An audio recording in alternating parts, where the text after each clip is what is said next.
안녕하십니까? 예, 반갑습니다. 우리 같이 기도하겠습니다.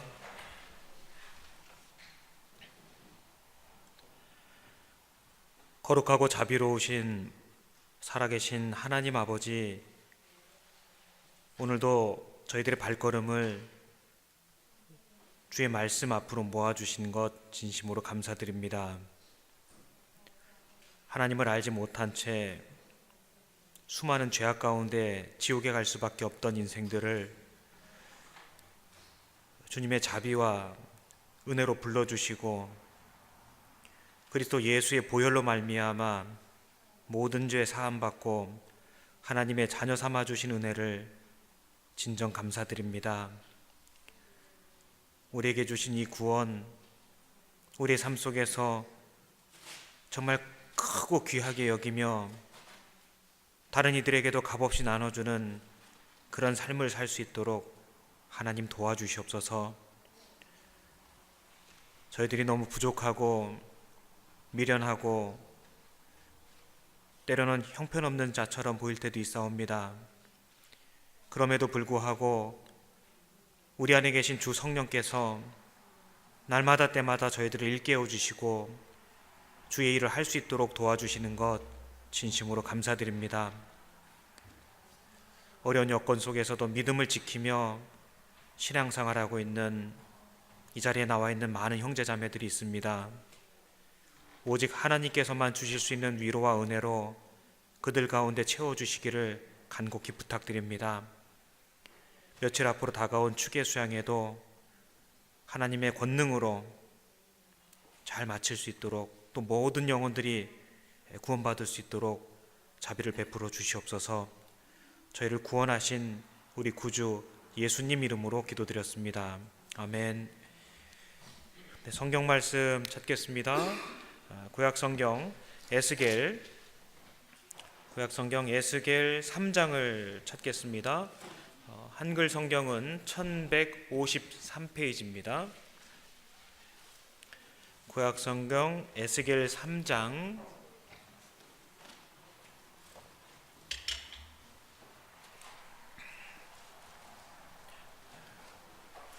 에스겔 3장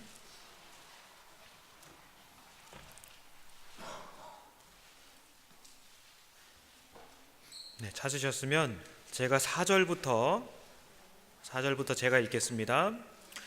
그가 또 내게 이르시되 인자야 이스라엘 족속에게 가서 내 말로 그들에게 고하라. 너를 방언이 다르거나 말이 어려운 백성에게 보내는 것이 아니요 이스라엘 족속에게 보내는 것이라. 너를 방언이 다르거나 말이 어려워 네가 알아듣지 못할 열국에 보내는 것이 아니니라. 내가 너를 그들에게 보내었다면 그들은 정녕 내 말을 들었으리라.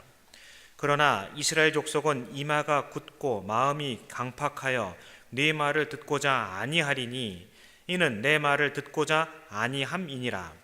내가 그들의 얼굴을 대하도록 네 얼굴을 굳게 하였고 그들의 이마를 대하도록 네 이마를 굳게 하였으되 네 이마로 화석보다 굳은 금강석같이 하였으니 그들이 비록 패역한 족속이라도 두려워 말며 그 얼굴을 무서워 말라 하시고 또 내게 이르시되 인자야 내가 네게 이른 모든 말을 너는 마음으로 받으며 귀로 듣고 사로잡힌 네 민족에게로 가서 그들이 듣든지 아니 듣든지 그들에게 고하여 이르기를 주 여호와의 말씀이 이러하시다 하라 하시더라.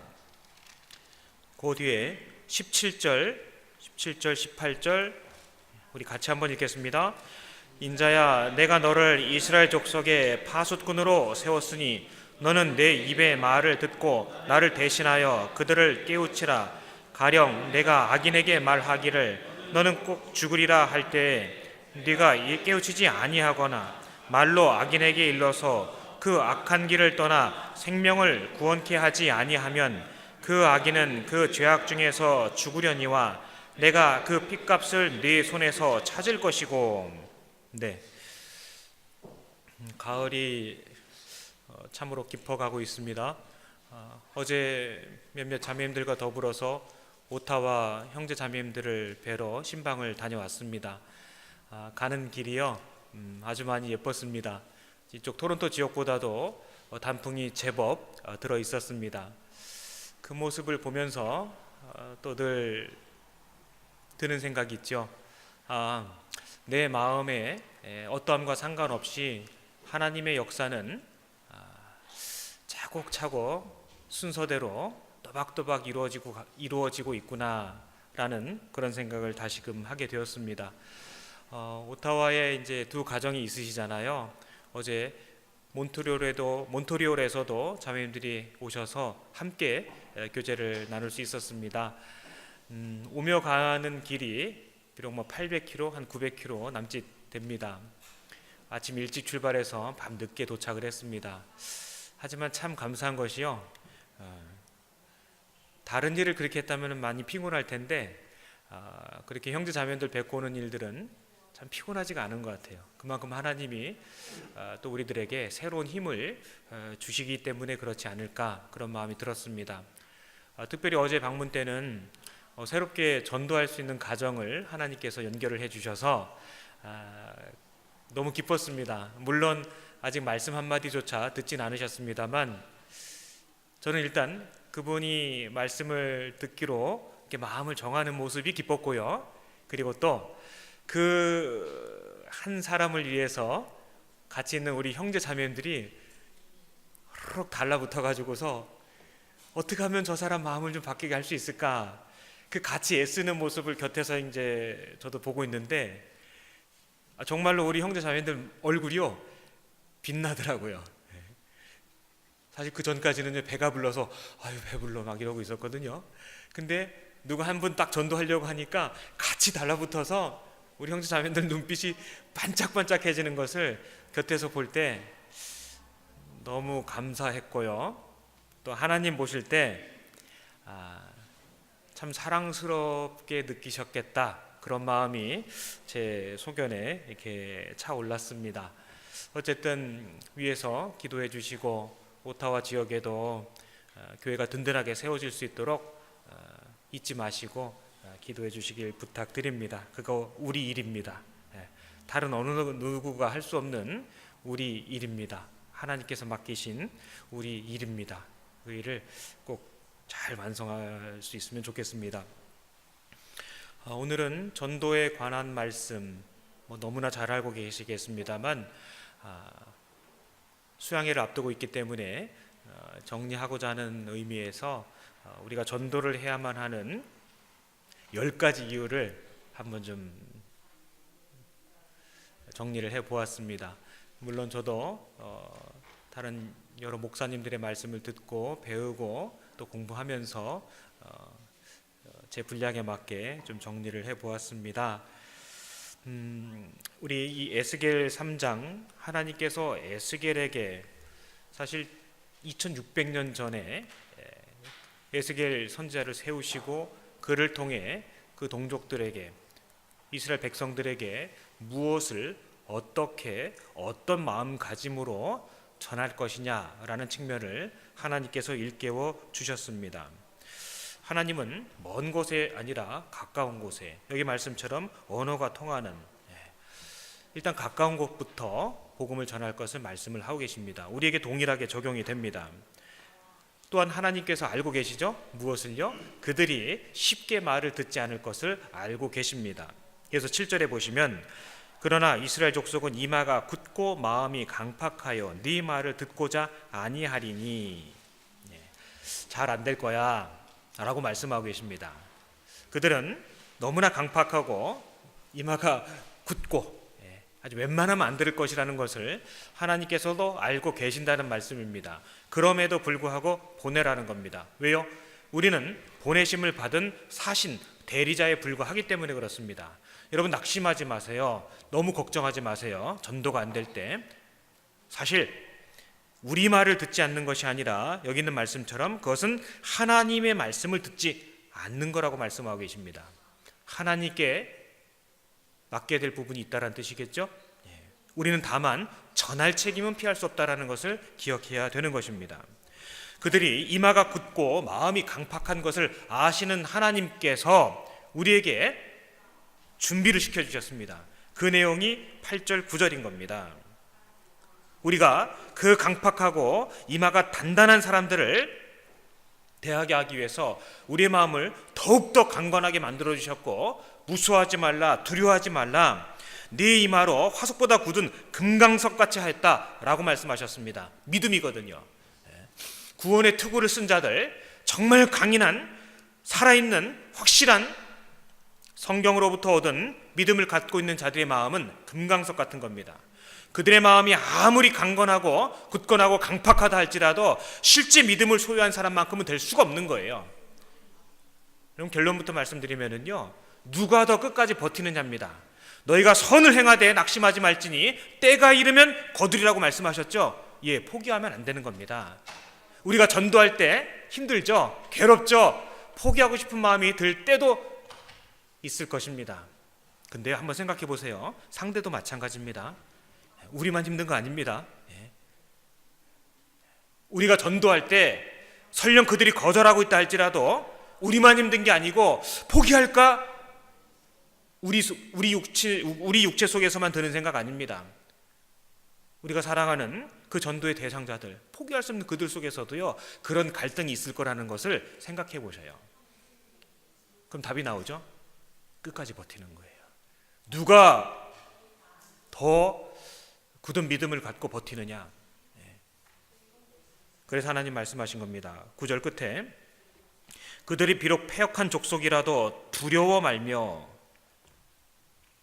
두려움이 있지요? 그러나 두려워하지 말래요. 그들에게도 두려움이 있습니다. 두려워 말며 그 얼굴을 무서워 말라 하시고, 무서워하지 말라고 하셨습니다. 마태복음 10장에서 예수님께서 그 제자들을 둘씩 짝지어 보내면서도 가장 반복되어 하신 말씀 중에 하나가 염려하지 말라, 무서워하지 말라, 두려워하지 말라는 겁니다. 하나님은 우리가 무엇을 염려하며 무엇을 두려워하며 무엇 때문에 근심하고 낙심하는지 알고 계신 존재인 거예요. 말로만 그렇게 하신 것이 아니라 내가 너희 중에 세상 끝날까지 함께 하시겠다 약속이잖아요.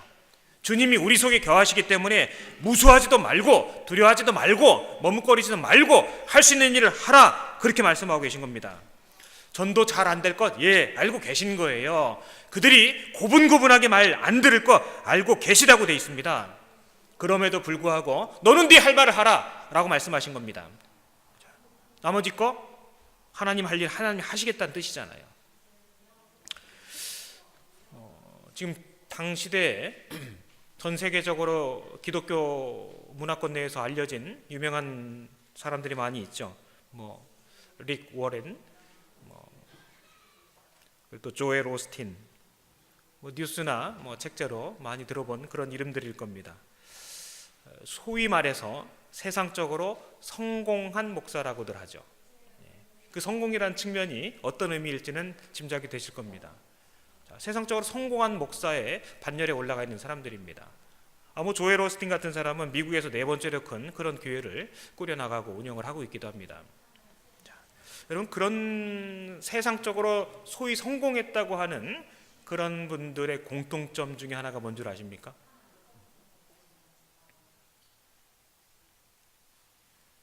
죄, 지옥, 심판을 잘 말하지 않습니다. 그게 공통점 중에 하나예요.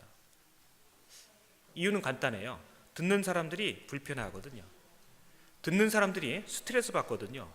삶 속에서도 지치고 힘들고 어려운 일 많은데 왜 내가 교회까지 나와서 심판, 지옥, 환난 그 얘기를 들어야 되느냐? 사람들의 마음을 꿰뚫고 있는 거죠. 귀가 가려운 자들에게 듣기 좋은 소리만 해준다라는 그런 특징을 갖고 있습니다. 마음을 비워라, 긍정적으로 살아라, 낙천적인 선택을 해라. 사람들에겐 듣기 좋은 소리일 수 있겠죠. 하지만 성경하고 정면으로 배치되지 않습니까? 반면에 복음을 복음대로 전하는 또 그런 목사님들, 또 목회자들도 있습니다. 타협하지 않고 성경 말씀 그대로 있는 복음을 전하는 그런 서주자들도 드물지만 발견할 수 있을 것입니다. 근데 사람들은 그들을 이렇게 판단합니다. 성서 근본주의자, 보수주의자, 꽉 막힌 사람. 성경 말씀 그대로 전하는 사람들에 대해 붙여진 별명들이 대략 그렇습니다. 타협하지 않고 오직 성경의 말씀 그대로 예수라는 통로 외에는 결코 구원을 얻을 수 없다라는 예수 그리스도의 그 피를 얘기하는 자들은 그렇게 모욕받고 핍박받는 그런 시대에 살고 있습니다. 진정 거듭난 크리스찬들이 겪고 있는 동일한 일이라고 말할 수 있을 것입니다. 여러분 뉴스나 책자에도 보면은 존 메가더 목사님에 대해서 좀 들어보신 분들 계실 겁니다. 그분이 설교하는 스타일이나 책의 내용에 보면은요, 반복되는 내용이 있어요. 우리가 똑같습니다. 성경에 말씀하시기를, 성경에 기록되었기를, Bible says, 그렇게 계속 반복돼야 하잖아요. 지탄받죠? 왜요? 성경 그대로 복음을 전하는 사람들 모욕거리가 되고 있는 게 지금 시대라고 할 수 있습니다. 자, 거듭난 크리스찬들이 아마 똑같이 그런 일을 겪게 될 것이고 겪어야만 됩니다.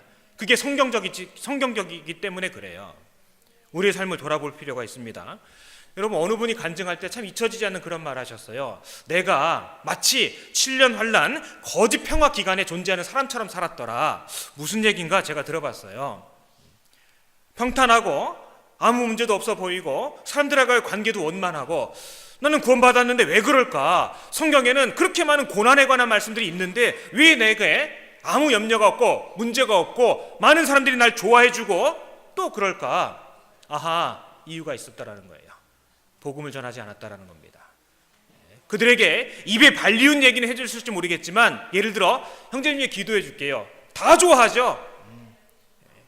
애쓰세요, 힘내세요. 나 교회 가서 형제 당신 위해서 내 기도해 줄게요. 그 싫어할 사람 거의 없을 겁니다. 그렇게만 살아왔다라는 거예요. 복음을 얘기 안 한 겁니다.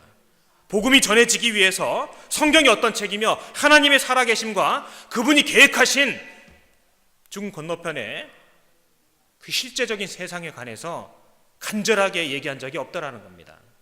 아, 나는 거짓된 평화 속에 있었구나. 그런 간증을 하시더라고요. 참 마음에 와닿았습니다. 예, 맞습니다.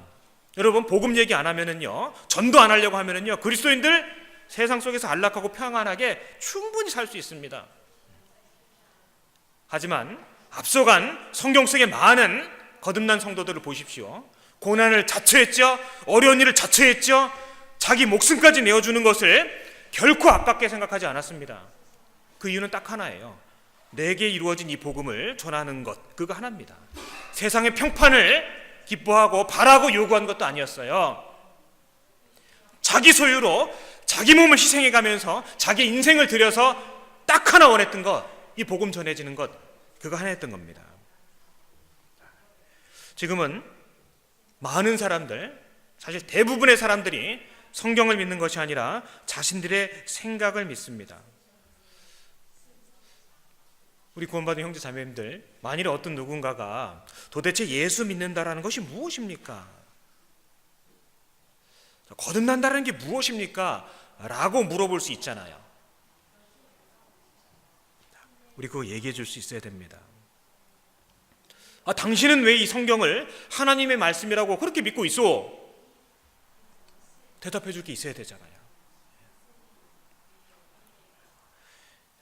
여기 11절에 사로잡힌 네 민족에게로 가서 그들이 듣든지 아니 듣든지 그들에게 고하여 이르기를 주 여호와의 말씀이 이러하시다 하라 하시더라. 주 여호와의 말씀이 이러하시다 하라 명령하셨죠. 덧붙일 것도 없고요, 뺄 것도 없고요, 과장하거나 축소시킬 것도 없는 겁니다. 주의 말씀이 이러하시다 하라, 그게 우리 책임으로 주어져 있는 겁니다.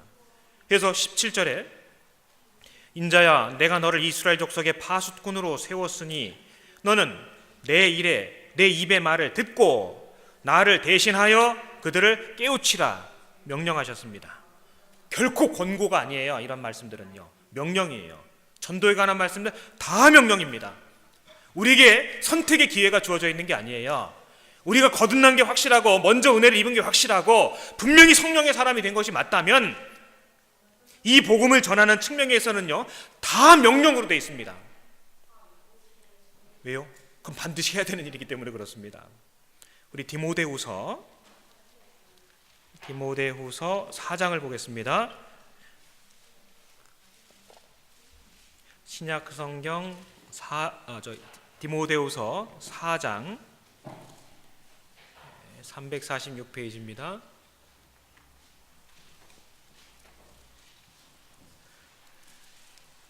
디모데후서 4장 1절과 2절 우리 같이 한번 읽겠습니다. 하나님 앞과 산자와 죽은 자를 심판하실 그리스도 예수 앞에서 그의 나타나실 것과 그의 나라를 두고 엄히 명하노니 너는 말씀을 전파하라. 때를 얻든지 못 얻든지 항상 힘쓰라. 범사의 오래 참음과 가르침으로 경책하며 경계하며 권하라. 엄히 명한다라고 막까지 말씀하셨습니다. 그냥 명도 아니고요, 엄히 명한다고 말씀하셨습니다. 무엇을요? 말씀을 전파하라. 에스겔 3장에서는 그들이 듣든지 아니 듣든지 전파하라고 돼 있죠. 여기서는요, 2절에 때를 얻든지 못 얻든지. 어제 오타학교에 오늘 형제님께서 중국에 2달간 가 있으면서 여러 가족들, 친족들에게 전도를 하려고 많은 시도를 하셨답니다. 그 중에 한 고모부님에게 말씀을 전했는데 믿었다고 생각했는데 완전히 믿은 상태가 아니었답니다.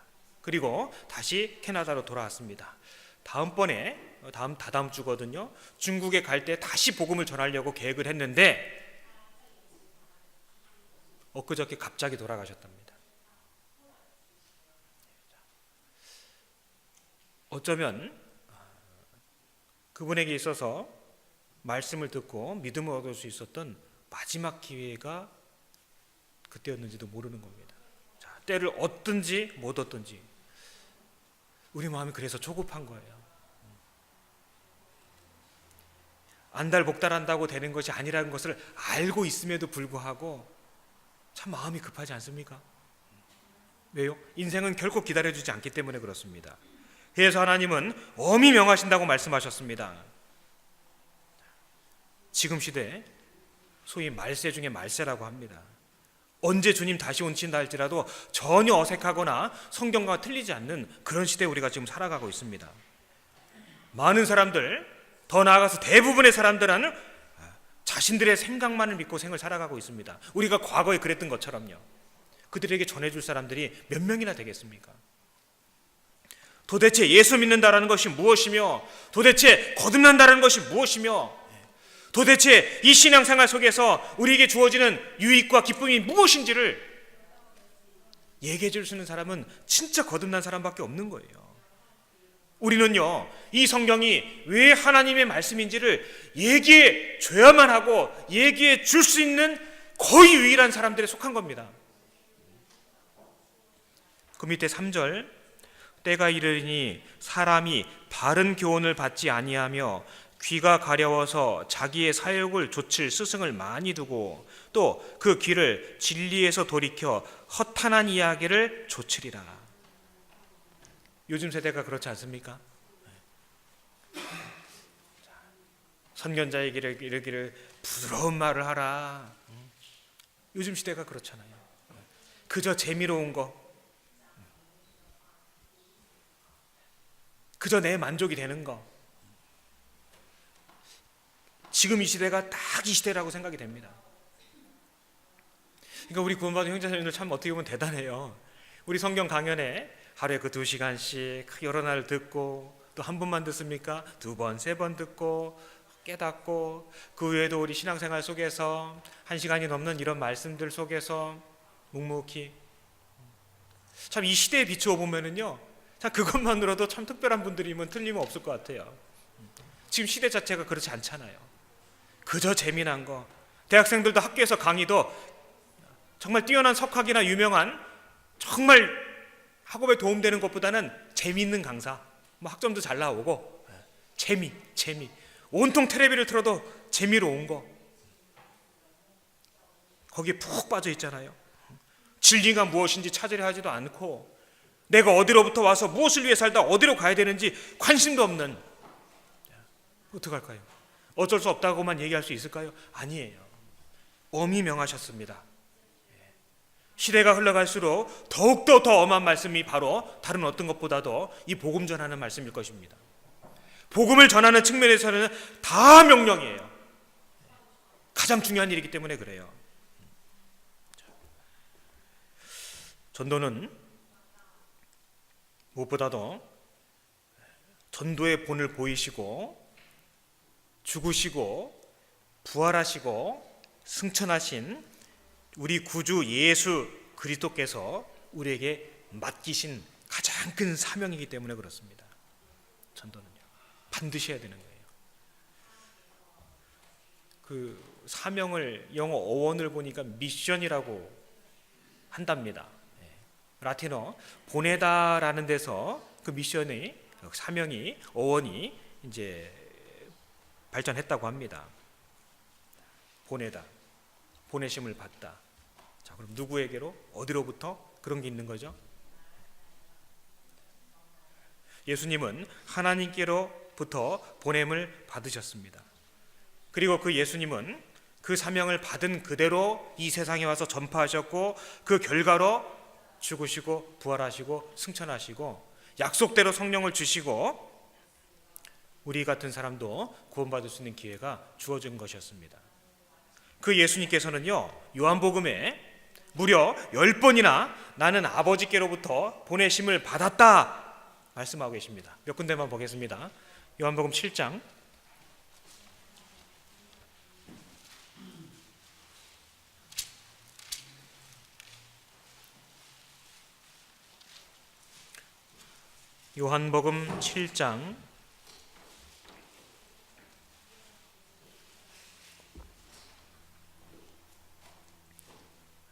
16절 예수께서 대답하여 가라사대 내 교훈은 내 것이 아니요 나를 보내신 이의 것이니라. 자, 그 밑에 28절 예수께서 성전에서 가르치시며 외쳐 가라사대 너희가 나를 알고 내가 어디서 온 것도 알거니와 내가 스스로 온 것이 아니로라. 나를 보내신 이는 참이시니 너희는 그를 알지 못하노라. 여기도 나를 보내신 이 참이신 하나님 말씀하고 계시죠? 그리고 33절 예수께서 이르시되 내가 너희와 함께 조금 더 있다가 나를 보내신 이에게로 돌아가겠노라 라고 말씀하셨습니다. 나를 보내시니, 우리가 해야 되는 이 전도는요, 먼저는 그 모든 사명을 완수하신 예수님께서 맡기셨다. 그 예수님을 보내신 이가 곧 하나님이시고 그 예수님께서 우리에게 그 사명을 맡기셨다라고 말씀하고 계신 겁니다. 예수님은 우리 모두가 잘 알고 계신 것처럼 특별한 사명을 갖고 이 세상에 오셨습니다. 미쁘다 모든 사람이 받을 만한 이 말이여 그리스도 예수께서 죄인을 구원하시려고 세상에 임하셨다 하였도다. 죄인 중에 내가 괴순이라. 이 땅에 오신 분명한 목적과 이유를 말씀을 하고 계시죠. 그 예수님께서 이 세상에 오셔서 한 일도 우리는 분명히 깨닫고 알고 있습니다. 그가 우리 죄를 없이 하려고 나타내신 바 된 것을 우리가 안 하니 그에게는 죄가 없느니라. 죄가 전혀 없으신 분이 이 세상에 오셔서 그렇게 비참하게 죽으셨어요. 왜요? 나 때문에. 분명한 사명과 목적을 갖고 이 세상에 오신 것이었습니다. 죄인에게 가장 필요한 것은 재물이나 명예나 명성이 아니라 죄사함이라는 것. 그 일을 통해서만 구원받고 하나님의 자녀가 될 수 있다는 것을 누구보다도 가장 잘 아시는 분이 하나님 곧 예수님이시기 때문에 친히 개입을 하신 겁니다. 요한복음 그 뒤에 20장을 한번 보겠습니다. 20장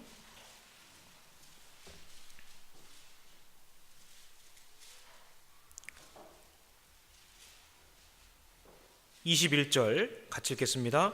예수께서 또 가라사대 너에게 평강이 있을지어다. 아버지께서 나를 보내신 것 같이 나도 너희를 보내노라. 맞습니다. 구원받은 모든 사람들은 사실 선교사요 전도자입니다. 앞에 서 있는 이런 사람뿐만 아니라 거듭난 모든 사람들은 예수님께서 친히 세상에 띄우시는 편지요 대사요, 사신이요, 그리고 전도자라고 말씀하고 계신 거예요. 우리 모두에게는 그 책임이 있는 겁니다. 우리가 전도를 왜 해야 될까? 저는 그 첫 번째로 그걸 잡아본 거예요. 그것은 바로 먼저 우리를 위해 기꺼이 죽어주신 예수님께서, 사명을 완수하신 예수님께서 우리에게 맡기신 그분의 사명이기 때문에 그렇습니다. 그리고 뿐만 아니라 전도 이 행위 자체는 예수님께서 공생의 기간에 가장 많은 시간을 들이신 일이고 친히 몸소 본을 보여주셨습니다. 예수님의 제자 되었다라고 주장한다면 반드시 그분이 어디에 가장 많은 시간을 쓰셨는지를 알고 익히고 배워야 되겠죠? 그게 학생된 제자된 본분 아니겠습니까? 마가복음 1장입니다.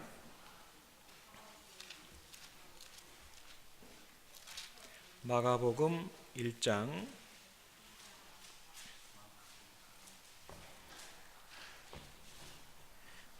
1장 14절 15절 같이 읽겠습니다. 요한이 잡힌 후 예수께서 갈릴리에 오셔서 하나님의 복음을 전파하여 가라사대 때가 찼고 하나님 나라가 가까웠으니 회개하고 복음을 믿으라 하시더라. 여기저기 다니셨죠? 그리고 나서 이제 갈릴리 해변으로 가셔서 제자들을 만나시고, 그리고 35절 새벽 오히려 미명에 예수께서 일어나 나아가 한적한 곳으로 가서 거기서 기도하시더니 38절 39절 같이 읽겠습니다. 이르시되 우리가 다른 가까운 마을들로 가자. 거기서도 전도하리니 내가 이를 위하여 왔노라 하시고 이에 온 갈릴리에 다니시며 저희 여러 회당에서 전도하시고 또 귀신들을 내어 쫓으시더라. 하루 종일 전도하시고 새벽같이 일어나셔서 한적한 곳에서 기도하시고, 그리고 또 뭐 하셨습니까? 또 전도하시고, 기도하시고 또 전도하시고. 제가 간혹 우리 청년들에게 권유 드리는 일이 하나 있는데요. 꼭 기회가 되면은 성경 많이 읽은 다음에 이스라엘 성지순례 한번 다녀오시는 거 권고를 가끔 드리고 있습니다. 그 중에서도 이 갈릴리 주변, 예수님께서 사실 가버나움 중심으로 해서 많은 사역을 하시고 복음을 전하셨는데요. 예수님께서 산 위에 오르시다, 예수님께서 배 위에 오르사, 그 성경을 갖고서요 거기를 돌아다니다 보면은, 물론 저는 그렇게 못 해봤습니다. 죄송합니다. 예수님이 2000년 전에 저기쯤에서 말씀을 하셨겠구나. 저 항구에서 사람들을 모으시고 배 위에서 말씀을 하셨겠구나, 저녁에. 그런 것들을 느낄 수 있을 것 같아요. 왜 이게 사실이니까. 물론 우리가 성경을 통해 우리 영혼 속에서 주님을 직접적으로 접촉하고 만나지만, 실제 단 한 번 육신의 몸을 입고 이 세상에 오셔서 그 땅에서 혼통 아침부터 저녁까지 밤이 맞도록 기도하시고 전도하시고, 뭐 요즘 같은 뭐 차가 있겠어요, 뭐가 있겠어요, 터덕터덕 걸어서 대부분의 시간을 그 예수님께서 실제 전도하셨던 그것을 느끼고 오는 것도 참 우리 신앙생활에 큰 도움이 되지 않을까, 그런 생각 가끔 해봅니다. 제가 예전서부터 이제 청년들한테 신혼여행 꼭 글로 가보라고 그렇게 얘기를 했는데도요 아직 한 명도 갔다 소리를 못 들었어요. 우리 토론토교 청년 중에서는 한번 좀 해보시면 좋겠습니다. 우리 다 같이 갈까요, 신혼여행? 싫어하겠죠? 자, 마태복음 9장 한번 보겠습니다.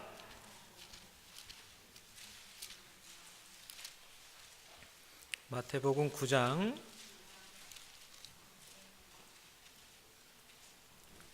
35절 제가 읽겠습니다.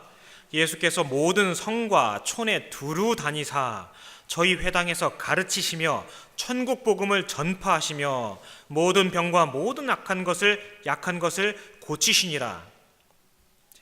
모든 성과 촌에 두루 다니셨다고 되어 있습니다. 왜요? 복음 전하시라. 너무나 명쾌하고 단순하며 분명하지 않습니까? 정말 예수님처럼 바쁘게 사신 분 없죠? 복음 전하는 것 때문에. 그 예수님께서 우리에게 말씀하십니다. 37절, 38절 같이 읽겠습니다. 이에 제자들에게 이르시되 추수할 것은 많되 일꾼은 적으니 그러므로 추수하는 주인에게 청하여 추수할 일꾼들을 보내어 주소서 하라 하시니라. 2000년 전에 예수님이 이렇게 말씀하셨습니다. 하나님께 호소했죠. 2000년이 지난 지금 저는 감히 이렇게 말씀드리고 싶어요. 예수님, 그렇게 말씀하신, 그렇게 찾으신 일꾼들이 여기 있습니다. 우리 그렇게 얘기할 수 있으면 좋지 않겠습니까? 하나님, 여기를 돌봐주세요. 여기를 돌아봐주세요. 여기 준비된 일꾼들이 이렇게 잘 성장하고 정말 주님 사랑하고 주님 가신 길을 쫓아가고자 마음먹고 있습니다. 비록 좀 부족하지만 조금만 좀 더 도와주세요, 주님. 우리가 서로를 위해서 그렇게 기도해주고 서로 진짜 그 복음 전하는 것 때문에 격려하고 주님 바라고 살아갈 수만 있다면 그건 다잖아요. 뭘 더 바라겠습니까? 주님이 요구하신 거예요. 하나님 앞에 추수할 것은 많되 일꾼은 적다. 추수할 일꾼을 보내주셔서 어쩌면 내가 거듭나고 정말 신앙생활 신실하게 마음먹고 다부지게 충성된 마음으로 행할 때 2000년 전에 예수님의 이 호소가, 이 외침이 이루어지는 거 아닙니까? 그렇지 않아요? 2000년 전에 예수님이 하나님 앞에 간절하게 구하신 그 기도가 나를 통해서 이루어진다고 생각해 보세요. 너무 영광스럽지 않습니까? 주님이 요구하신 게 다른 게 아니에요. 추수할 일꾼을 보내주소. 예수님이 달라고 하신 게 뭐가 있습니까? 이거 딱 하나잖아요. 그거 생각하면 너무 감사하고 영광스럽고 소름 끼치는 거예요. 예수님이 하나님 앞에 요구한 것을 내 삶이 이룰 수만 있다면 그거잖아요. 그것은 바로 우리가 복음 전할 때예요. 추수하는 일꾼이 되는 겁니다. 말로만이 아니라 실제 전도하는 사람이 되는 거예요. 실제. 아까 서두에 말씀드렸죠. 어려운 거 아셔요. 잘 안 될 것도 아신다고 돼 있습니다. 근데 걱정하지 말래잖아요. 네 할 일은 전하는 거고 이루어가는 것은 하나님이 하시는 거니까. 저도 이 말씀 참 많이 들을 때마다 내가 정신만 좀 더 차리면은 예수님의 이 호소가, 예수님의 이 기도가 나 같은 사람을 통해서도 이루어지는 걸 텐데 속으로 그런 생각을 해볼 때가 있습니다. 사실이잖아요. 우리가 조금 더 근실하게 주님의 뜻을 헤아려 알고 불편함을 감수하고 손해보는 것을 감수하고 조금 욕먹는 걸 감수하고 그 말 그대로 조금입니다. 그거 예수님의 꿈을, 예수님의 그 기대를, 예수님의 그 기도를 좀 이루는데 내가 좀 쓰임받을 수만 있다면 그게 전도입니다. 예수님께서 그 공생의 기간 중에 부지런히 다니시며 가장 많은 시간을 드린 것은 바로 전도 그 자체였습니다. 뿐만 아니라 전도는 하늘 아래 땅의 모든 권세를 가지신 하나님, 곧 우리 구주 예수 그리스도께서 친히 명령하여 주신 가장 큰 사명이에요. 가장 큰 명령입니다. 우리 그 뒤에 마태복음 28장을 보겠습니다.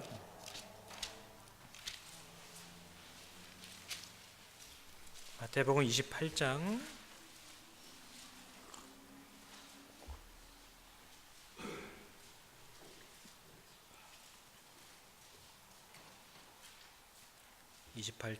18절부터 20절까지 같이 읽겠습니다. 예수께서 나와 일러 가라사대 하늘과 땅의 모든 권세를 내게 주셨으니 그러므로 너희는 가서 모든 족속으로 제자를 삼아 아버지와 아들과 성령의 이름으로 세례를 주고 내가 너희에게 분부한 모든 것을 가르쳐 지키게 하라. 볼지어다 내가 세상 끝날까지 너희와 항상 함께 있으리라 하시니라. 너희는 가서 몸이 움직여야 돼요. 사실은요. 너희는 가서 적극적으로 나아갈 필요성을 말씀하고 계신 거죠. 너희는 앉아서 누워서 말로만이 아니에요. 너희는 가서 갈 수 있으면 더 좋은 겁니다. 직접 만나서 접촉하고 그 얼굴을 마주 대하여 보고 그의 형편을 살펴보고 손이라도 한번 잡아주고 그게 100kg든 1000kg든 가서 모든 족속이죠? 가려서는 안 돼요. 나를 불편하게 했든 그렇지 않든 일단 살려는 놔야 될 거 아니에요. 모든 족속으로 제자를 삼아. 자, 그리고 20절에 내가 너에게 분부한 모든 것을 가르쳐 그 다음에 지키게 하라죠. 가르치는 게 먼저고 지킬지 안 지킬지는 가르침의 결과에 따라 그의 선택에 달려있는 겁니다. 가르치는 게 먼저예요. 뺏어 버리고 이거야 라고 얘기하는 게 아니에요. 가르쳐주고 알려주고 일깨워주고 생명의 일과 사망의 길 앞에 서 있는 그가 선택할 수 있도록 도와주면 돼요. 가르쳐 지키게 하라. 가르치는 게 먼저예요.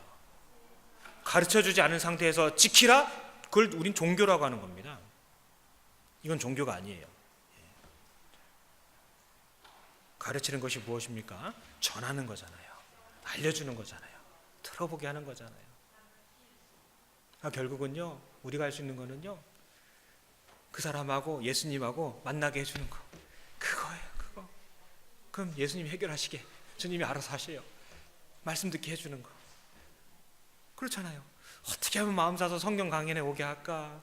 어떻게 하면 마음 사서 수양에 오게 할까? 그런다면은 주님 말씀이 맡기는 거잖아요. 그럼 거기서부터 주님이 해결해 나가시잖아요. 말씀 속에서. 가르쳐 지키게 하라. 그렇게 말씀하셨습니다. 직장 다니는 분들은요, 사장이 직원에게 맡긴 사명이 있겠죠?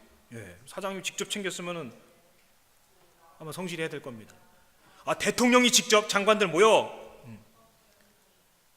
직접 장관에게 얘기하고 그 장관이 또 다른 직원들에게 얘기했다면 대통령의 명령이잖아요. 그걸 이루기 위해서 얼마나 고민하고 애쓰겠습니까? 지금 한국 대통령 그 비서실에 근무하는 분들은 일주일에 120시간을 일한다고 하더라고요. 그걸 몇 시간을 일을 하는 건지 모르겠어요. 대통령의 명령이니까 국가 운명이 걸려 있고 가장 높은 지도자가 얘기하는 거니까 어떻게 해서든 이루어 보려고 하니까 기꺼이 희생을 감수하는 걸 거 아니겠습니까? 그 누가 알아주긴 합니까? 근데 시킨 사람은 알거든요. 대통령은 알거든요. 명령권자는.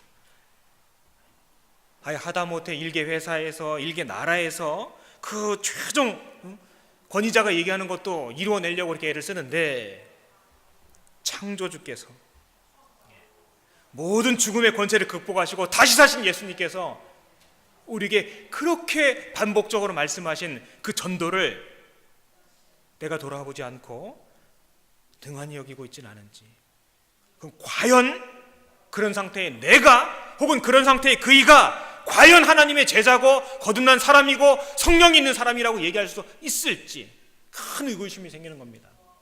다른 사람 생각할 필요 없어요. 내 삶을 돌아보면 됩니다.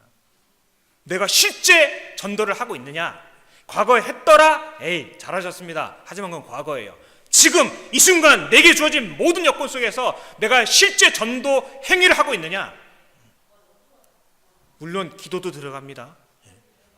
물질적인 희생도 들어갑니다. 수고 당연히 들어갑니다. 한 사람 말씀 듣는 걸 위해서 같이 자리 참석하고 그 자리 채워주는 거 당연히 그것도 들어갑니다. 현재 내 삶이 오늘이란 내 삶 속에 실제적인 그런 전도 행위가 들어있는가? 우리는 그걸 생각해 봐야 됩니다.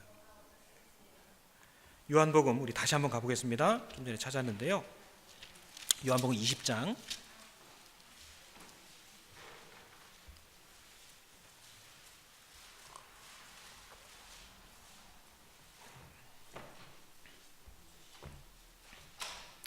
요한복음 20장 23절입니다. 이번에는 같이 읽겠습니다. 너희가 네 죄든지 사하면 사하여질 것이요 네 죄든지 그대로 두면 그대로 있으리라 하시니라.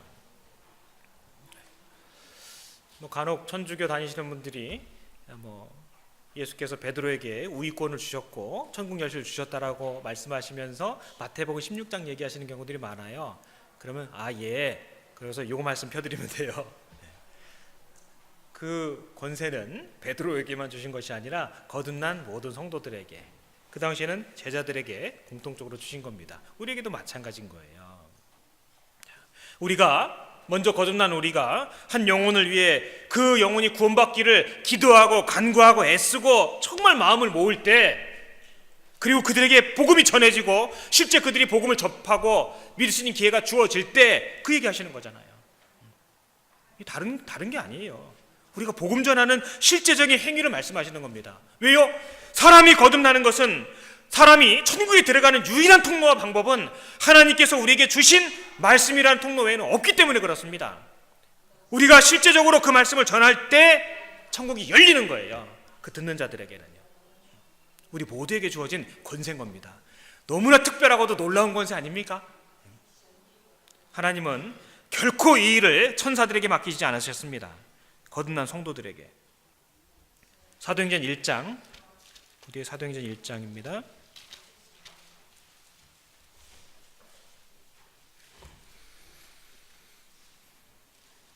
1장 8절, 이것도 같이 읽겠습니다. 오직 성령이 너희에게 임하시면 너희가 권능을 받고 예루살렘과 온 유대와 사마리아와 땅끝까지 이르러 내 증인이 되리라 하시니라. 예수님께서 친히 말씀하셨습니다. 우리에게 주어진 권능, 그것은 바로 복음의 권능이고요, 예수님 부활의 권능이고요, 사망과 권세를 깨뜨리신 그 권능이 사실 우리 속에 들어있는 겁니다. 내가 일하는 것처럼 보이지만 주님이 하시는 거고요, 주님이 하시는 것처럼 보이지만 내가 거기에 쓰임받는 겁니다. 하나님과 더불어 내가 같이 하는 거예요. 얼만큼요? 50% 50%? 아니죠. 100%. 내가 미련하건 미약하건 천하건 천박하건 그 모든 것들이 영혼 건지는 데 쓰임받을 수 있어요. 그 조건들은요 문제가 안 돼요. 왜요? 능력은 하나님 편에 있기 때문에 그래요. 그리고 우리가 우리를 전하는 게 아니거든요. 우리를 구원하신 그리스도를 전하는 거기 때문에 내가 미약하고 미련하고 천하고 왜요? 그거 전할 게 아니기 때문에 그래요. 때를 얻든지 못 얻든지 너희는 말씀을 전파하라. 우린 거기에 순종해야 되는 겁니다. 그리고 우리가 전도를 해야 되는 이유, 지금 벌써 몇 번째인가요? 안 세보셨죠? 4번째입니다. 그것은 바로 창조주 하나님께서 제일 기뻐하시는 일이 바로 전도이기 때문에 그래요. 그 전도를 통해 한 영혼이 거듭날 때 하나님께서 너무너무 기뻐하시거든요. 누가복음 15장을 한번 보겠습니다. 누가복음 15장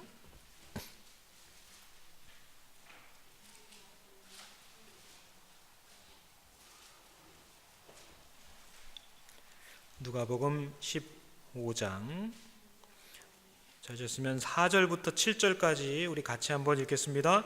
너희 중에 어느 사람이 양 100마리가 있는데 그 중에 하나를 잃으면 99마리를 들에 두고 그 잃은 것을 찾도록 찾아다니지 아니하느냐? 또 찾은즉 즐거워 어깨에 메고 집에 와서 그 벗과 이웃을 불러 모으고 말하되 나와 함께 즐기자, 나의 잃은 양을 찾았노라 하리라. 내가 너희에게 이르노니 이와 같이 죄인 하나가 회개하면 하늘에서는 회개할 것 없는 의인 99을 인하여 기뻐하는 것보다 더 하리라. 창조주 하나님께서 가장 기뻐하시는 일이 있는데 그것은 바로 죄인 하나가 회개하는 겁니다. 한번 생각해 보세요. 죄인 되었던 내가 복음의 말씀을 사부사부 받아들이고 죄산 받았을 때 우리 하나님께서 얼마나 기뻐하셨을까 한번 우리 생각해 보세요. 자녀들은요 그 엄마 아빠를 좀 기쁘게 하려고 노력 많이 하죠.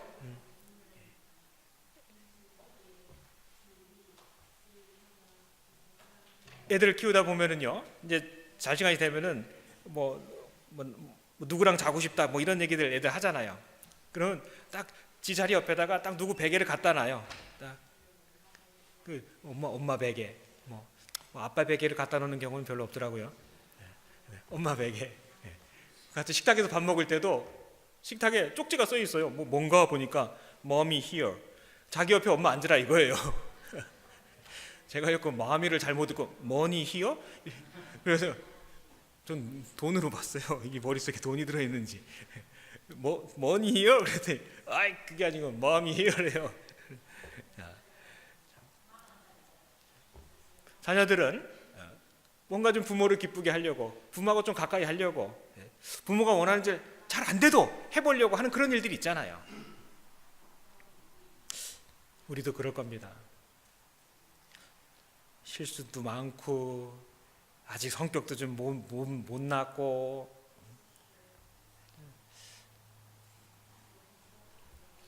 그 속에서 발버둥 치는 모습을 사람들은 알아주지 않을지 몰라도요, 우리 아버지 하나님은요 너무 기쁘게 보시는 거예요. 아이고 저 아이가 전도하려고 저 개를 쓰는구나, 삶을 좀 변화시켜 보려고 발버둥 치는구나. 그래서 사람들이 볼 때는 맨날 그 모습이 그 모습 같잖아요. 근데 우리 주님은 아신다니까요. 너 애쓰고 있구나, 힘내라. 내가 계속 지켜보마, 힘내라. 눈동자처럼 너를 지키고 내 날개 그늘 아래에서 너를 끝까지 보호할 것이다, 힘내라. 절대 포기하지 마라. 세상 사람들 아무도 몰라줘도요 우리 아버지 하나님 그거 보시는 겁니다. 그리고 그 미약한 여건 속에서 그 조심스러운 마음, 그 조바심 나는 속에서 말씀이 전해지고 전도가 되고 구원받을 때 같이 상 받는 거 아닙니까? 창조주 하나님께서 가장 기뻐하시는 일, 이거에 비교할 건 없는 거예요. 왜요? 그 영혼 때문에 죽어주셨는데 그 일이 이루어지는 거잖아요. 하나님의 꿈이, 하나님의 소망이, 하나님의 그 모든 고통과 죽으심이 다 갚아지는 거잖아요. 전도가 될 때, 한 영혼이 구원받을 때, 그 거듭난 영혼이 주의 몸된 교회 속에서 같이 교제하고 어울리고 이전에 생각하지 못하는 일들을 논하고 그 변해가는 모습, 그 얼마나 기쁘겠습니까? 오늘 아침에 교회당 나오는데요, 옆집 아저씨를 만났어요. 옆집 아저씨가 보자마자 막 얘기하더라고요. 어젯밤 밤 12시 30분에 아들 낳았대요. 집에서 애를 낳습니다. 옆집 아저씨가. 옆집 아저씨가 아니라 옆집 아저씨 부인이 낳은 거죠. 밤에 12시 반에 산파가 와가지고서 집에서 애를 낳답니다. 좋아가지고 막 아침에 보자마자 막 축하한다고 얼굴이 이렇게 환해졌어요. 아들 얻었습니다. 아들 보이랍니다. 축하한다고.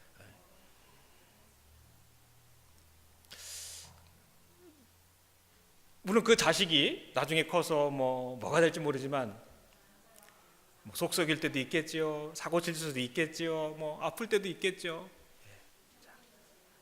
어머니는 또 그 집에서 애 낳을 때 얼마나 힘들었겠어요. 그렇지만 애 건강하게 낳았을 때 그 아빠의 얼굴을 보니까요, 오늘 아침에 그런 마음이 들었습니다.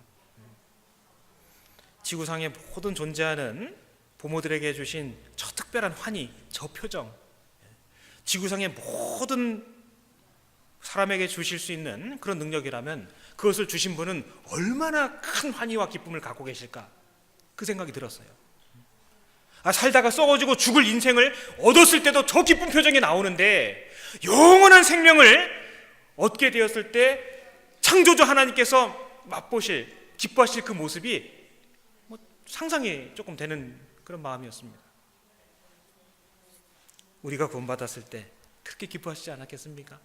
또 우리가 누군가를 전도해서 그 영혼이 구원받았을 때 우리 하나님이 기뻐하실 거를 한번 생각해 보라고 예수님이 이 비유를 여기다 두신 것 같아요. 그죠?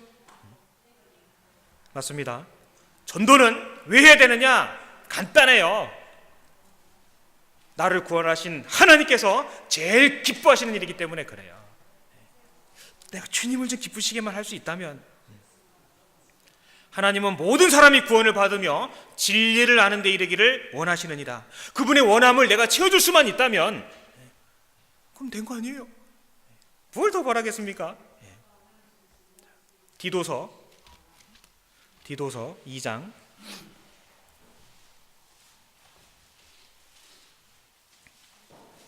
디도서 2장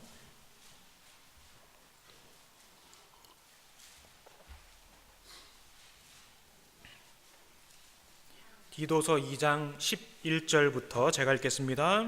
신약성경 349페이지. 모든 사람에게 구원을 주시는 하나님의 은혜가 나타나 우리를 양육하시되 경건치 않은 것과 이 세상 정욕을 다 버리고 근신함과 의로움과 경건함으로 이 세상에 살고 복스러운 소망과 우리의 크신 하나님 구주 예수 그리스도의 영광이 나타나심을 기다리게 하셨으니. 모든 사람에게 구원을 주시는 하나님, 모든 사람을 구원하시는 하나님이기 때문에 내가 구원받을 수 있었습니다. 모든 죄인, 구원을 주시는 하나님의 은혜가 어디서 나타날까요? 그 사람이 구원받을 때 나타나는 거예요. 구원받은 그 사람 삶 속에서 나타나는 겁니다. 왜요? 기뻐하고 감사하고 찬양하거든요. 그리고 그들을 그냥 버려두시는 것이 아니라 양육하신다고 돼 있죠. 그리고 그들 속에 복스러운 소망을 두시고 하나님의 일에, 선한 일에 열심하는 친백성이 되게 이끌어 가신다고 돼 있습니다. 그래서 여기 11절부터 15절까지 보면은요, 구원, 양육, 소망, 그리고 선한 일의 열심, 그 구원과 그 이의 과정이 다 이렇게 나타나 있습니다. 부모가 자녀를 얻게 될 때 그 자녀에 대한 계획들을 세우고 이끌어 가시죠. 마찬가지입니다. 하나님께서도 우리에게 동일한 일을 하시는 겁니다. 건강하고 잘만 자라준다면 부모에게 그보다 더 큰 기쁨은 없을 겁니다. 그래서 우리가 신앙생활 잘해야 돼요. 여기 나와 있는 의로움, 경건함 포기하지 말고, 만족하지도 말고요. 주님, 우리 아버지 닮아갈 때까지, 그분에 이를 때까지, 그 주님이 기뻐하시는 겁니다. 그리고 전도는요, 우리가 지금 말씀을 통해 권하고 듣고 일깨우는 이 전도의 행위는 사람 편에서 나온 것이 아니라 하나님께서 만드신 방법인 겁니다. 이렇게 하라고. 고린도전서 1장을 보겠습니다. 고린도전서 1장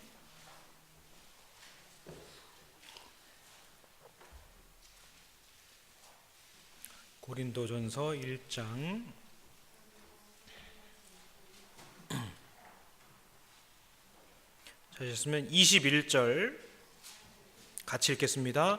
하나님의 지혜에 있어서는 이 세상이 자기 지혜로 하나님을 알지 못하는 고로 하나님께서 전도에 미련한 것으로 믿는 자들을 구원하시기를 기뻐하셨도다. 우리가 아는 이 전도의 방식과 이 전도의 모든 내용과 형태는 우리 편에서 만들어낸 것이 아니라 사람의 영혼을 구원하시기 위해서 하나님께서 계획하신 겁니다. 하나님께서 정하신 방법이 이런 겁니다. 사도행전 8장에 그 에디오피아 국고성 그 간다게 내시에게 복음이 전해지는 과정을 보세요.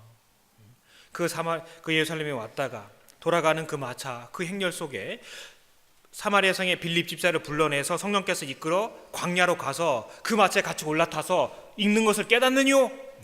지도하는 이가 없으니 어찌 깨달을 수 있으리요? 그 시로 올라타서 같이 이사야 53장서부터 일깨워 주잖아요.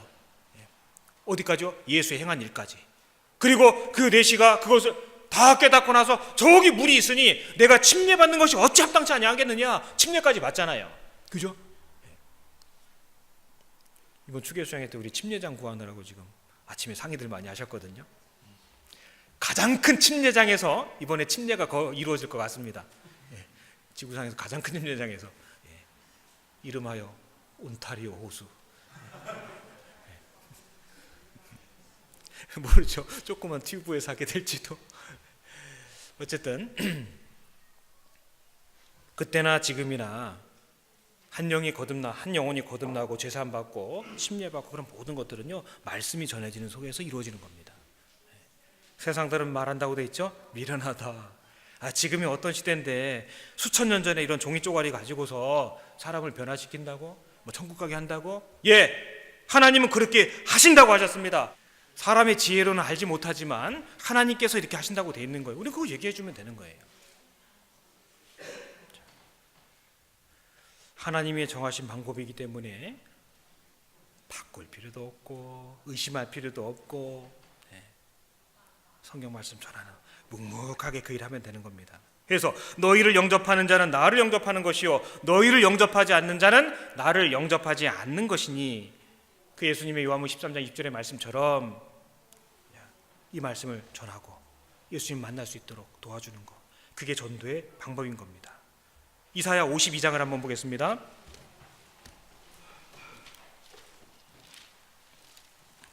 이사야 52장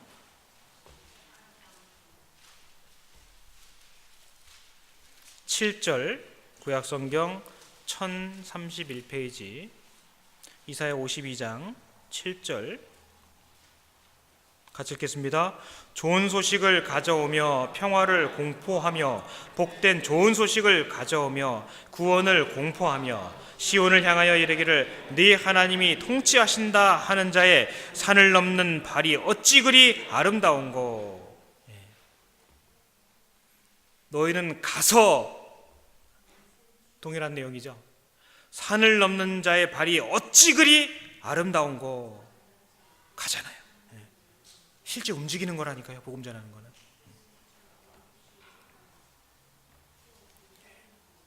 복음 들고 나아가는 것뿐만 아니라 우리가 한 영혼을 건지기 위해서는요, 많은 수고와 많은 발품과 희생이 들어가야 될 것을 말씀하시는 거예요. 절대 생각만으로 되는 게 아니라는 겁니다. 말로만 되는 게 아니고요. 좋은 소식을 가져오며 평화를 공포하며 복된 좋은 소식을 가져오고 구원을 공표하는 그 산을 넘는, 평지가 아니죠? 산이에요. 어려움을 극복하고 가로막힌 것들을 뛰어넘고 그 산을 넘는 발들, 그게 전해지고 전해져서 우리 같은 사람들도 구원받고요. 실제 물리적인 산일 수도 있겠습니다만 전도할 때 내 앞에 절벽처럼 느껴지는 어려움들, 방해와 핍박과 그런 환난들, 그 산이잖아요. 그 삶을 넘는 그 발이 어찌 그리 아름다운고, 어찌 그리 아름다운고. 그러니까 그리스도인은요, 언제가 제일 아름다우냐? 전도할 때가 제일 아름다워요. 제가 오늘 서두에 말씀드렸죠. 어제 그 짧은 장면이지만 우리 형제 자매님들 푹 모여가지고서 그 한 사람 어떻게 좀 추계 수양에 참석한다라는 그 말 듣고 싶어가지고 옆에서 뭐 우리 자매님들, 뭐 할머니 자매님도 마찬가지고요, 집사님도 마찬가지고, 그 말 좀 어떻게 한번 좀 이끌어내려고 제가 이렇게 보니까 표정들이, 눈빛이 반짝반짝해요. 아, 진짜 저게 아름다운 거구나.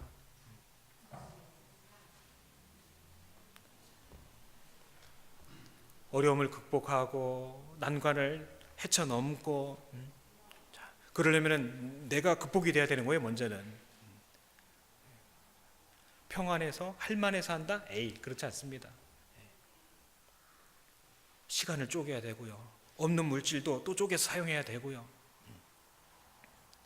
내 자존심이 무너질 때도 있고요, 오해받을 때도 있고요, 모욕당할 때도 있고요. 그 산을 넘어야 되는 겁니다. 여러분, 혹시 우리 전도할 때요, 한번 속으로 생각해 보세요. 진짜 내가 전도할 때 그냥 푼돈 쓴 게 아니라 내 있는 이달의 생활비를 전부 써서 전도해 본 적 있습니까? 당장 뭐 먹고 살지? 몰라. 앞뒤 안 가리고 한 사람 영혼이 구원받게 하기 위해서 내 생활비 전부를 써서 전도해 본 적 있는가요? 아니면 내가 전도해야 되는 그 사람 앞에서 정말 무릎 꿇고 뚱벙뚱벙 눈물 흘려가면서 간절하게 호소해 본 적 있나요?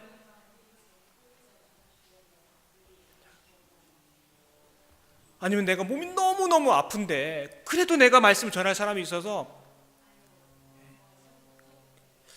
떨쳐 일어나서 간신히 그런 상태에서 전도해 본 적, 혹시 그런 경험 있나요?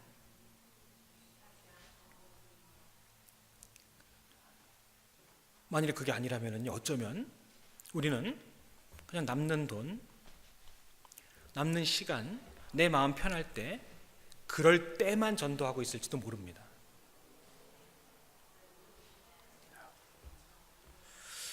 우리가 주님 앞에 서게 됐을 때, 주님은 나를 위해서 모든 것을 다 희생하셨는데, 그 주님 앞에 서게 될 때 나는 과연 무엇을 희생했고, 진짜 희생다운 희생을 얘기하는 겁니다. 그런 거 한두 가지 정도는 내 생애 속에서도 경험해 봐야 되지 않겠나. 어떤 분은 전도하기 위해서 열 몇 장의 편지를 써본 적도 있다고 하더라고요. 또 개인적으로 그러는 것도 있지만 함께하는 일도 있죠. 그 마가복음 2장에 그 중풍병자의 침상을 들고 지붕을 뜯어내고 거기서 달아내렸던 그런 사람들의 그런 믿음들, 비난과 모욕과 재산상의 손실을 갚아줄 것을 감당하고 지붕을 뜯고 침상을 내렸던, 사실 그게 주 앞에서 우리의 자랑이 될 겁니다. 그런 것들이요. 예전에 어느 목사님이 그런 간증하시더라고요. 대학생 시절에 이제 구원을 받으셨답니다. 그래서 학교에서 전도 집회를 하느라고 강의실을 빌리고 전단지를 여기저기 이제 붙이셨던 모양이에요. 근데 학교에 이제 전단지를 붙일 때는 스탬프를 받고서 이제 허가된 걸 붙여야 되잖아요. 근데 그러지 못했답니다. 수희 아저씨가 그걸 떼내면서 아유, 학생들이 이렇게 허가받지 않은 거를 이렇게 붙이고 해서 많은 이제 책망을 받게 됐는데, 이게 책임자 누구냐고. 그 전도 집회가 끝나고 나가는 중에 책임자가 이제 형제님이 나가서 그 앞에서 이제 이렇게 그 꾸중을 듣고 있었대요. 그 담당하시는 분께. 근데 집회 마치고 정리하고 나가던 형제들이 다 쭉 오더니 같이 다 이렇게 쓰더래요. 쭉 형제들이 여럿이. 그러니까 그분이 당황하죠. 너희들은 뭔데 왜 여기서? 그 간증을 들은 적이 있습니다. 영문도 모르고 와서 일단 쓴 거예요. 형제님들은 한 형제가 뭔가 혼나고 있으니까 같이 가서. 그 모습이 상상이 되지 않습니까? 그게 힘인 거예요, 사실은요. 같이 그렇게 서보는 거, 뭐 별거 아닐 수 있겠습니다만 같이. 산을 넘는 발이 어찌 그리 아름다운고. 실제 넘어가는 그 발, 어려움을 극복하고 난관을 뛰어넘고 메뚜기처럼 두 발로 탁 뛰는, 그게 정한 거잖아요. 먼저 거듭난 성도들의 희생과 수고와 산을 넘어가는 그 발을 통해서 이 복된 소식이 선포되게 그렇게 해 놓으셨습니다. 편하고 안락하고 할 만한 여건 속에서 물론 될 수도 있겠죠. 그러나 값어치가 다를 수 있지 않겠습니까? 그리고 우리가 전하는 이 복음, 이 전도, 이것은 믿는 자를 구원하시는 하나님의 탁월한 능력인 겁니다. 오직 하나님께만 의지할 수 있도록, 전도를 통해서 더욱더 하나님께 의지할 수 있도록 먼저 거듭난 사람들의 마음을 일깨워줍니다. 단단하게 만들어주십니다. 왜요? 그 속에서 하나님의 능력을 경험하기 때문에 그래요. 로마서 1장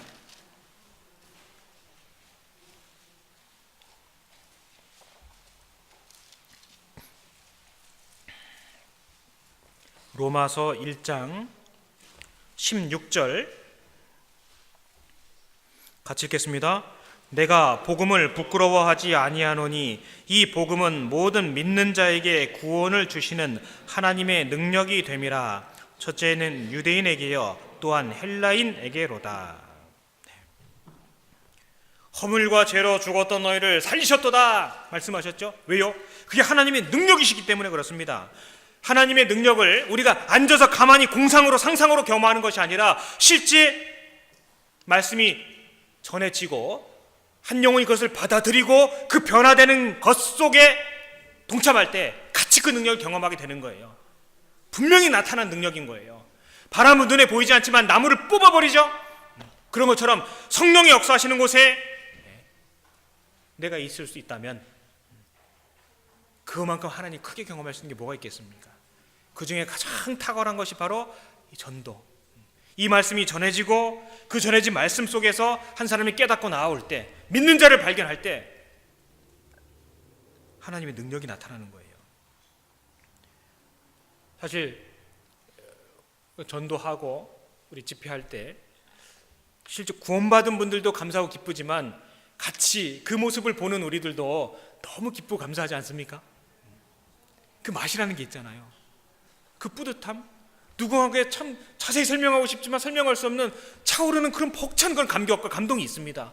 실제 그 전도 장소에 참석해서 한 영혼이 거듭나는 것을 볼 때 그건 틀림없는 사실이에요. 세상 어떤 것을 통해서도 얻을 수 없는 특별한 뿌듯함과 자부심과 마음에 차오르는 게 있습니다. 그 하나님의 능력을 경험하는 겁니다. 로마서 8장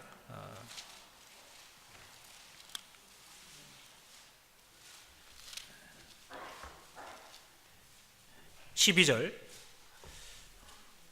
그러므로 형제들아 우리가 빚진 자로되 육신에게 져서 육신대로 살 것이 아니니라. 우리는 빚진 자입니다.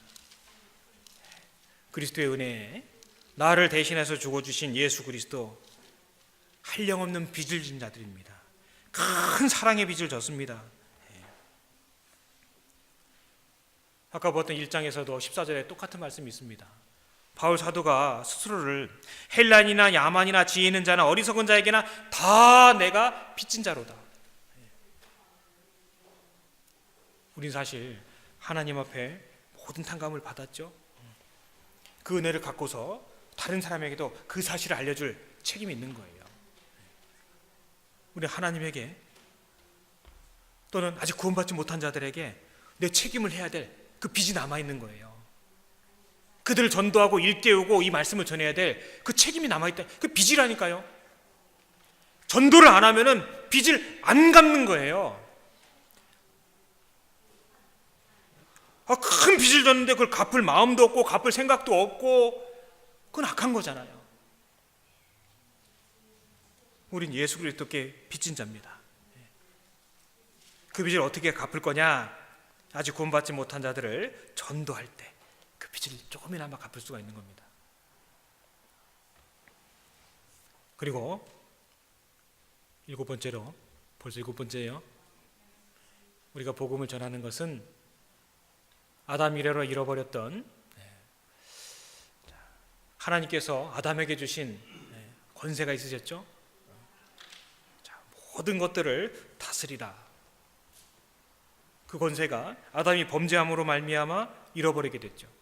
누가복음 4장 6절에 자세히 나타나 있습니다.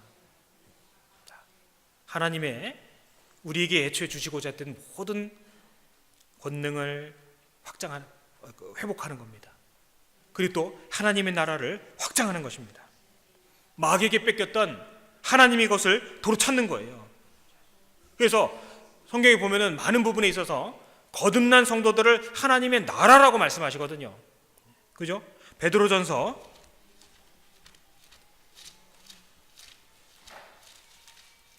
2장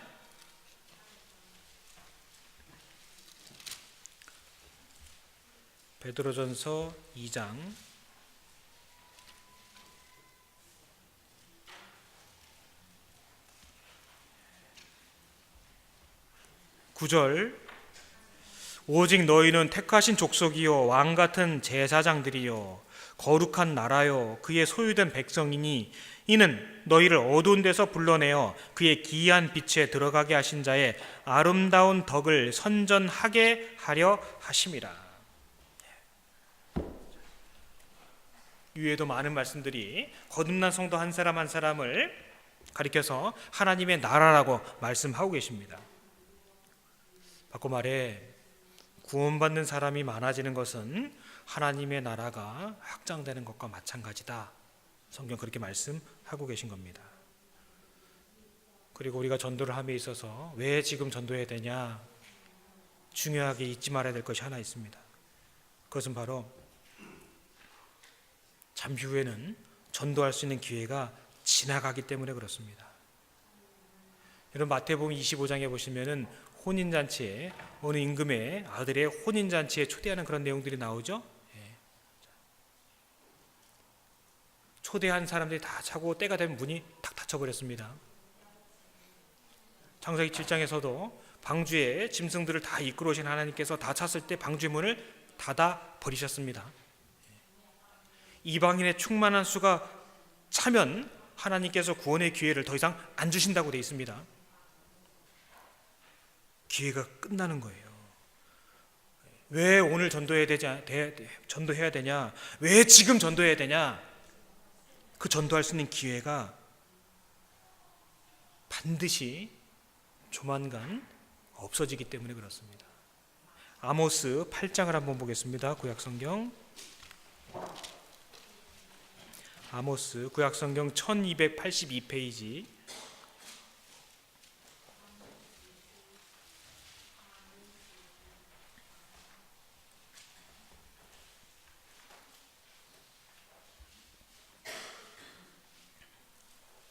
아모스 8장 11절 제가 읽겠습니다.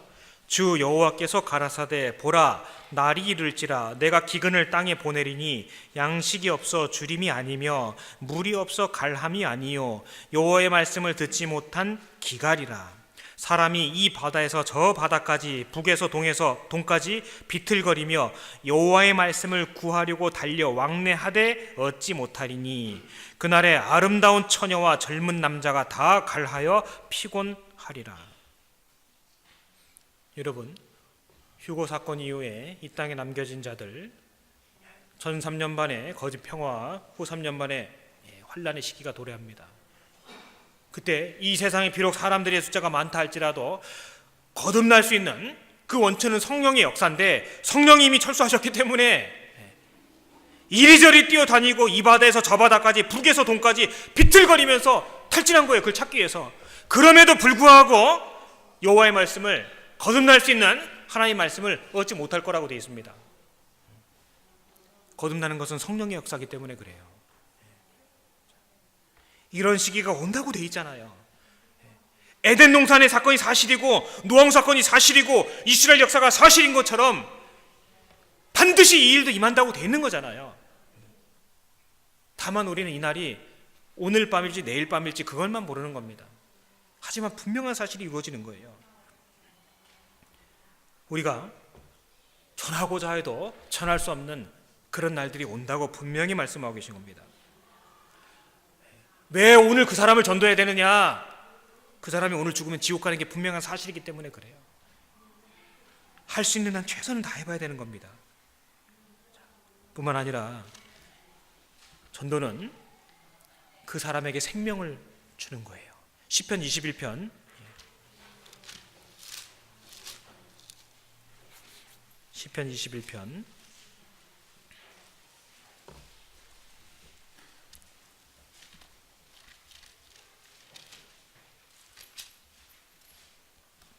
시편 21편 4절 같이 읽겠습니다.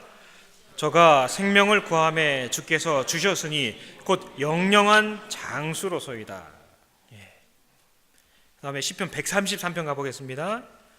133편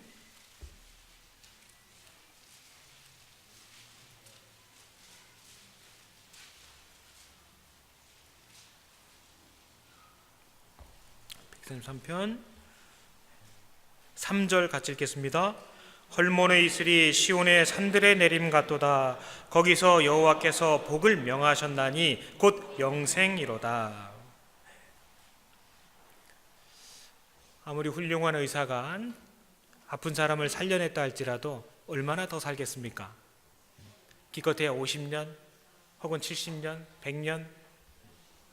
참 엄청나고 귀한 일이죠. 그러나 딱 그것까지입니다. 하지만 우리가 전도하고 한 영혼이 거듭날 수만 있다면 영원한 생명을 얻게 하는 거예요. 만일에 의사가 아픈 내 자식을 정말 혼신의 힘을 다해서 수술하고 열몇 시간 동안 수술하고 그렇게 해서 고쳐냈다 쳐봅시다. 그 의사한테 감사한 마음 이거 어떻게 형용하겠습니까? 정말 우리 기도 가운데 미약하지만 이 전도를 통해 내 가족이 구원받고 내 친구가 구원받고 내 사랑하는 사람이 같이 거듭나서 천국 가게 됐다면 이거보다 더 감사한 일이 어디 있겠냐 말입니다. 전도는 사람의 생명을 연장하는 거예요. 영원토록. 가장 놀라운 일인 거죠. 그리고 하나 더 10번째입니다. 전도는요, 해도 좋고 안 하면 그만이 아니에요. 서두에 말씀드렸죠? 3번이나. 전도는 명령이었고 사명이었습니다. 더 나아가서 선을 행할 줄 알고도 행치 아니하면 죄라고 말씀하셨죠. 마찬가지입니다. 전도하지 않는 것은 죄가 될 것입니다. 부끄러움과 수치가 될 것입니다. 고린도전서 9장을 보겠습니다.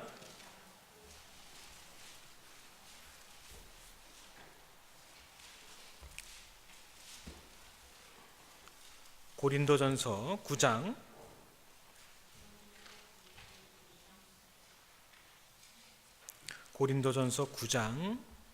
16절 같이 읽겠습니다.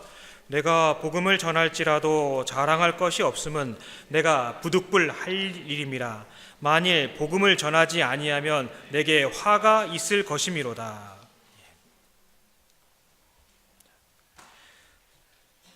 선을 행할 줄 알고도 행치 아니하면 죄다 말씀하셨습니다. 마찬가지입니다.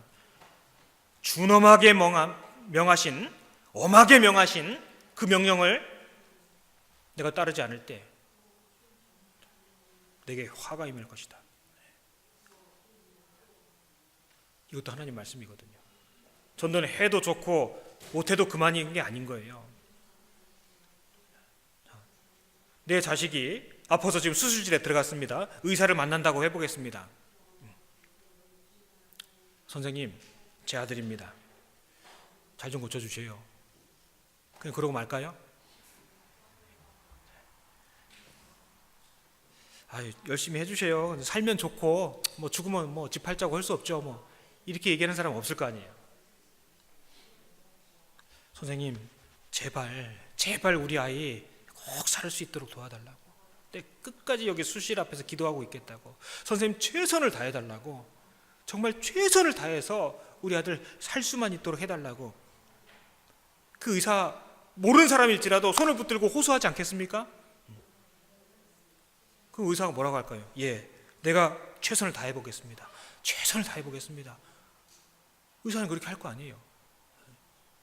우리가 전도할 때 그렇게 해야 됩니다. 사실은요. 전도하지 않는 것은 하나님 앞에 큰 책망거리가 될 겁니다. 잠언 24장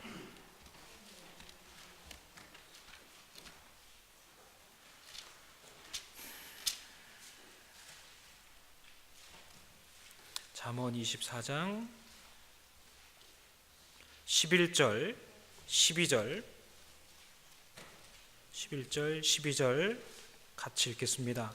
너는 사망으로 끌려가는 자를 건져주며 살육을 당하게 된 자를 구원하지 아니치 말라. 내가 말하기를 나는 그것을 알지 못하였노라 할지라도 마음을 저울질하시는 이가 어찌 통찰하지 못하시겠으며 네 영혼을 지키시는 이가 어찌 알지 못하시겠느냐. 그가 각 사람의 행위대로 보응하시리라.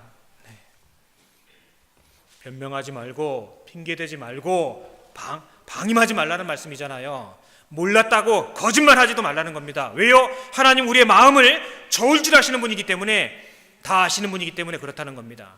분명히 전할 수 있는 기회가 있었음에도 불구하고 귀찮아서, 민망해서, 싫어서 하나님 다 보시는 거예요. 더 이상 그렇게 살지 말자고요.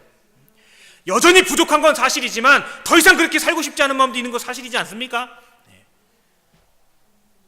우리가 미약하지만요, 결단할 수 있는 의지와 힘이라는 것을 하나님이 인생에 주셨습니다. 형무소 갔다 온 깡패들이 그런 말 하죠. 이제 손 씻었다고. 자, 그게 얼마나 갈지 모르겠지만 흔한 말로 작심삼일 이런 말도 있죠. 어쨌든 3일 동안은 유지가 될 수 있다면 또 하고 하면 되죠. 몰랐다? 천만에.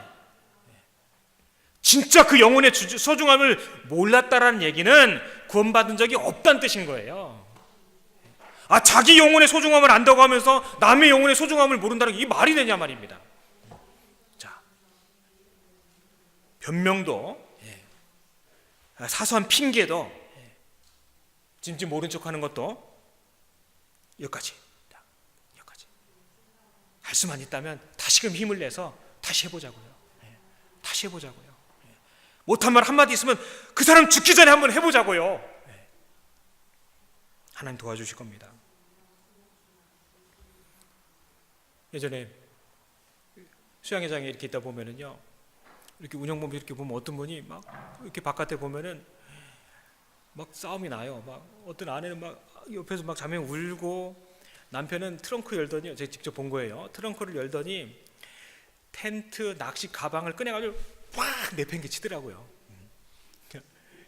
모르긴 해도 상황을 대충 보니까 아내가 어디 캠핑 가면 놀러 가자 뭐 이런 식으로 이렇게 해서 온 게가 이제 수영회장이었던 것 같아요. 모르긴 해도. 그러니까 그걸 팍 내려놓고 이제 집사람들이 보시고서 이제 두루룩 갑니다. 가가지고 그 집사람들이 주차봉 내려놓고서 같이 아까 그 형제들처럼 아이고 뭐 또 저쪽에서는 소문 듣고서요, 매점에서 막 수박 화채를 막 열시키라고 막 내려와요. 수박 화채 오죠, 팥빙수 오죠. 막 옆에서 등록 좀 사는 자매들은 그 땡볕이니까 그 앞에가 옆에 와서 막 부채질도 해요. 열시키라고. 결국은 이래저래 해서 몇 명이 달라붙어 가지고서 이제 그분을 모시고 올라가요. 자매님이 훌쩍훌쩍 계속 울어요. 예? 그리고 이제 다른 분이 그 차를 이제 다시 짐을 주섬주섬 챙겨가지고 이렇게 가요. 첫날 막 바쁘게 이제 그렇게 지났어요. 3박 4일이 지나고서 마지막 날 새벽에 오는데 누가 침대에서 쫙 올라오는 거예요. 그 3박 4일 동안에 어떻게 마음을 이렇게 헤아렸는지 모르지만 말씀 다 듣고 구원받고 침례받고 쫙 올라오는 모습을 봤을 때, 야, 진짜 하나님의 능력이구나. 그런 게 뭐 한두 가지겠습니까? 예? 그 깨사모 보세요. 인터뷰한 거 있습니다. 그분. 그리고 수양에 딱 마치고 낚시하러 갔어요. 물론 제가 그까지밖에 몰라요. 그 사이에 얼마나 많은 사연들이 있었을까. 물론 짐작은 되죠. 이게 하나님 능력이라니까요.